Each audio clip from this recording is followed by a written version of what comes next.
Hello, welcome to कैपेनोमिक्स।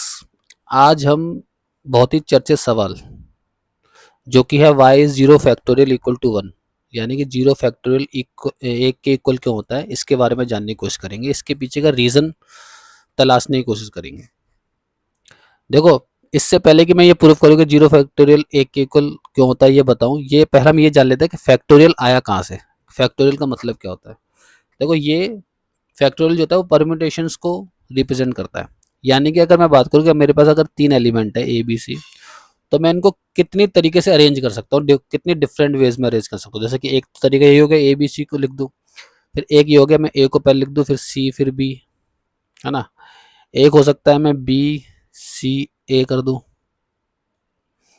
एक हो सकता है कि मैं सी को पहले लिख लूँ, ए बी को बाद में लिख लूँ। एक हो सकता है मैं सी को पहले लिख दूँ, बी को फिर ए हो जाए, है ना, सी बी ए हो जाए। और एक हो सकता है कि मैं बी को पहले लिख दूँ, फिर ए को और सी को।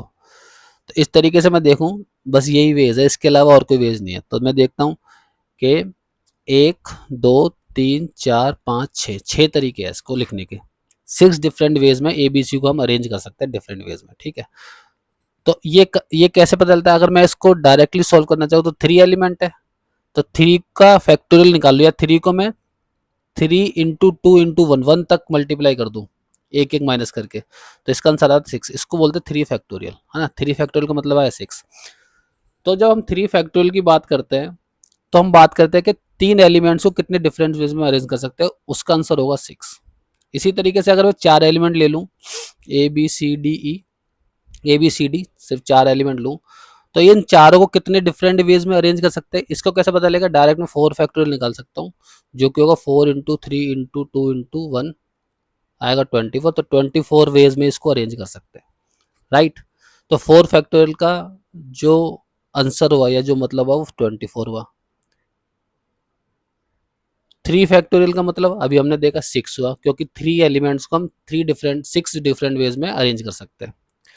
इसी तरीके से अगर मैं बात करूं कि दो एलिमेंट है, सिर्फ ए और बी है, तो इसको मैं कितने डिफरेंट वेज में अरेंज कर सकता हूँ। इसको मैं या तो मैं ए बी लिख सकता हूँ या फिर मैं बी ए लिख सकता हूँ, बस और कोई तरीका ही नहीं है। तो दो डिफरेंट वेज में अरेंज कर सकता हूँ। तो इसीलिए दो फैक्टोरियल का मतलब होता है टू इंटू वन, यानी कि टू, क्योंकि दो एलिमेंट को मैं दो डिफरेंट वेज में ही अरेंज कर सकता हूँ, राइट। इतनी सी बात समझ में आई होगी आपको सबको। मैं इसको एक बार इरेज कर लेता हूँ, फिर आगे बढ़ता है। तो अभी तक हमें पता चल रहा है कि हम फैक्टोरियल का मतलब क्या निकाल के आ रहे हैं, कि जितना भी फैक्टोरियल हम निकालने की कोशिश करते हैं, उसका मतलब होता है कि उतने ही एलिमेंट्स को हम कितने डिफरेंट वे में अरेंज कर सकते हैं। जैसे कि मैंने बताया थ्री फैक्टोरियल का मतलब है कि तीन एलिमेंट्स को मैं कितने डिफरेंट वेज में अरेंज कर सकता हूँ, वो है सिक्स। तो थ्री फैक्टोरियल का मतलब सिक्स हुआ, ठीक है। इसको हम फर्दर सॉल्व करते हो, three into two into one करके करते हैं, सिक्स आता है, वो भी सिक्स ही आएगा।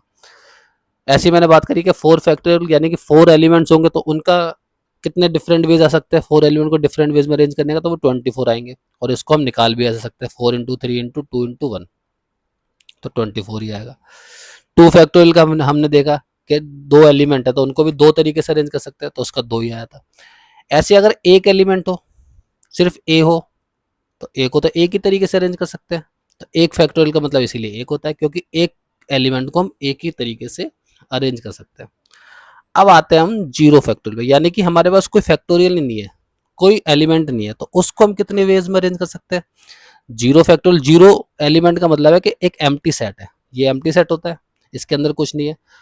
तो हालांकि इसके अंदर कुछ नहीं है, पर इसको शो तो कर सकते हैं ना, प्रेजेंट तो कर सकते हैं। किस वे में कर सकते हैं, ऐसे दिखा के, और कोई तरीका नहीं है, और कोई अलग तरीका तो है नहीं, इसको सिर्फ एक ही तरीके से दिखाया जाता है, वो ऐसे। तो क्योंकि इसको दिखाने का तरीका सिर्फ एक ही है, एक ही वे में प्रेजेंट कर सकते हैं जीरो एलिमेंट को भी, इसलिए जीरो फैक्टोरियल का मतलब एक होता है। ये सबसे ज्यादा लॉजिकल एक्सप्लेनेशन है इस आंसर की, कि why is zero factorial equal to one. क्यों, क्योंकि जीरो एलिमेंट्स को, यानी कि एलिमेंट अगर कुछ नहीं है, एक एम्प्टी सेट है, उसके अंदर कोई एलिमेंट नहीं है, तो उसको सिर्फ हम एक ही तरीके से प्रेजेंट कर सकते हैं, और कोई तरीका नहीं है। सेकंड वे नहीं है, और जीरो तरीका भी नहीं है, क्योंकि प्रेजेंट तो कर ही सकते हैं ना हम। अगर मेरे पास कोई एम्प्टी सेट है, कोई कोई सेट नहीं है, तो उसको प्रेजेंट तो कर सकता हूँ ना मैं एक तरीके से ऐसे दिखा के। तो एक तरीका है प्रेजेंट करने का, इसलिए जीरो फैक्टोरियल का मतलब एक है। तो ये इसके पीछे का लॉजिक था, ठीक है। एक दूसरा लॉजिक लेके चलते हैं, दूसरा लॉजिक है, एक और एक्सप्लेनेशन है इसकी, जिससे ये प्रूफ होता है कि 0 फैक्टोरियल 1 होता है। वो ये है कि मान लो मेरे मतलब पहले हम एक पैटर्न जानने की कोशिश करते हैं। मान लो 2 raise to the power 0, 2 raise to the power 1, 2 raise to the power 2, 2 raise to the power 3, 2 raise to the power 4, 2 raise to the power 4। इनका मतलब क्या है? ये क्या है? 32, ये क्या है? 16, ये है 8, ये है 4, ये है 1 और सॉरी ये है 2 और ये है 1। अब देखो अगर मैं इसमें एक पैटर्न निकालने की कोशिश करूँ 1 2 4 8 6, तो क्या आएगा? देखो 32 से 16 कैसे आएगा? जब मैं डिवाइड कर दूंगा 2 से, 32 को 2 से डिवाइड कर दूंगा। 16 से 8 कैसे आएगा? जब मैं इसको 2 से डिवाइड कर दूंगा 16 को। ऐसे ये 4 कैसे आया? जब मैं 8 को 4 से डिवाइड कर देता हूँ, राइट। 4 से 2 कैसे आया? जब 4 को मैं 2 से डिवाइड कर देता हूँ। इसी तरीके 2 रेज टू द पावर 1 कैसे आया? जब मैं 2 को 2 से डिवाइड कर देता हूँ तो 1 आता है, ठीक है।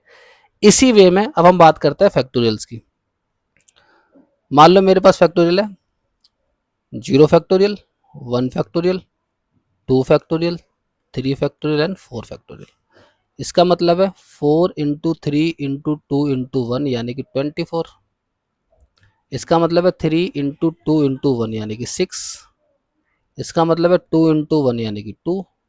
इसका मतलब हमें पता है 1। इसका मतलब हम जानने की कोशिश कर रहे हैं क्या होगा, है ना। अब देखो यहाँ से देखें हम तो 24 से पहले वाला 6 कैसे आया? जब मैंने इस 24 को इस 4 से डिवाइड कर दिया, राइट, तभी तो आया 6। 24 को 4 से डिवाइड कर देंगे 6 आएगा। 6 से 2 कैसे आया? जब मैंने इस 6 को इस 3 से डिवाइड करा तो 2 आया। 2 से 1 कैसे आया? जब मैंने इस 2 को इस 2 से डिवाइड करा, राइट। इसी तरीके से जब मैं इस 1 को इस 1 से डिवाइड करूंगा तो क्या आएगा? 1 ही आएगा। तो इसलिए 0 फैक्टोरियल 1 होता है। एक तरीका ये है इसको 1 प्रूफ करने का। इसके अलावा और भी तरीके आप देख सकते हो, जिसमें n-1 फैक्टोरियल करके फिर n की वैल्यू 1 करके दिखाया गया होगा, पर वो मतलब वो in addition to these methods है। लेकिन जो प्रॉपर वे है, जो मोस्ट लॉजिकल वे है, वो ये वाला है, क्योंकि इसमें फैक्टोरियल का मतलब बताया गया कि फैक्टोरियल का मतलब क्या होता है, और फिर ये भी बताया गया कि 0 फैक्टोरियल 1 क्यों हो सकता है, क्योंकि हम एक एम्प्टी सेट को एक तरीके से तो प्रेजेंट कर ही सकते हैं, इसलिए उसका मतलब 1 होता है। तो ये एक कोशिश थी, एक बहुत चर्चित सवाल 0 फैक्टोरियल एक के इक्वल क्या होता है, इसको एक्सप्लेन करने की। अगर आपको वीडियो अच्छा लगा हो तो प्लीज़ लाइक कीजिए, कमेंट कीजिए। इसी तरीके के और भी जो क्वेश्चंस है, जो हमारे मैथ की फ्रेटर्निटी में घूमते रहते हैं, जिनके जवाब हम जानने को इच्छुक होते हैं, जिनसे हमारी क्यूरियोसिटी बढ़ती है, तो ऐसे क्वेश्चंस के आंसर मैं लाता रहूँगा इसी चैनल पर। सब्सक्राइब कीजिए हमें। तब तक के लिए, अभी के लिए इतना ही। मिलते हैं नेक्स्ट वीडियो में। Bye bye.